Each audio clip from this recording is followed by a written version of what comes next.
چناب نگر میں water filtration کی تنصیب، دکھی انسانیت کی خدمت اور ایمان کی حفاظت بھی۔ چناب نگر کے غریب مسلمان نو مسلم باسی صاف پانی کی نعمت سے محروم ہیں۔ صاف پانی ہی زندگی ہے۔ آلودہ پانی کی وجہ سے چناب نگر میں وبائی امراض کی کثرت۔ چناب نگر کے غریب باسیوں کے پاس بمشکل 2 وقت کی روٹی میسر ہے۔ وہ آلودہ پانی پینے کی وجہ سے مہلک بیماریوں میں مبتلا ہو کر علاج معالجے کے اخراجات کہاں سے ادا کریں گے؟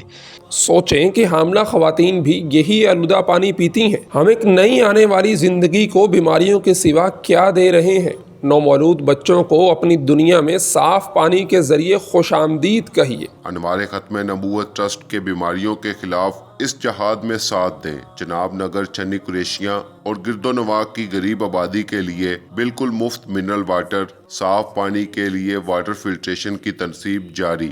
چیئرمین انوار ختم نبوت ٹرسٹ قاری رفیق صاحب اور مولانا الیاس کنیوٹی MPA و اراکین ٹرسٹ کے ہاتھوں 11 مارچ کو سنگ بنیاد رکھا جا چکا ہے۔ چناب نگر فلٹریشن پلانٹ کی تنصیب کے لیے خطیر رقم سے اراضی خریدی گئی، وہاں 1,50,000 کی لاگت سے ڈرلنگ بور کیا گیا۔ اس پر فلٹریشن کی تنصیب کے لیے مطلوبہ عمارت کا تعمیراتی کام بھی جاری ہے، جس کی لاگت تقریباً 3.5 لاکھ روپے ہے۔ اگلا مرحلہ RO پلانٹ کی خریداری کا ہے، جس کی قیمت تقریباً 6 لاکھ روپے ہے۔ رمضان المبارک کی بابرکت ساعتوں میں اپنے ان پاکستانی بھائی بہنوں کے سحر و افطار کو صاف پانی سے یقینی بنائیں۔ بوند بوند پر 70 گنا زیادہ ثواب ملنے کا موقع نہ گنوائیں۔ جلد از جلد واٹر فلٹریشن پلانٹ کی تکمیل میں حصہ لیں۔ درکار رقم محض 7 لاکھ روپے ہے۔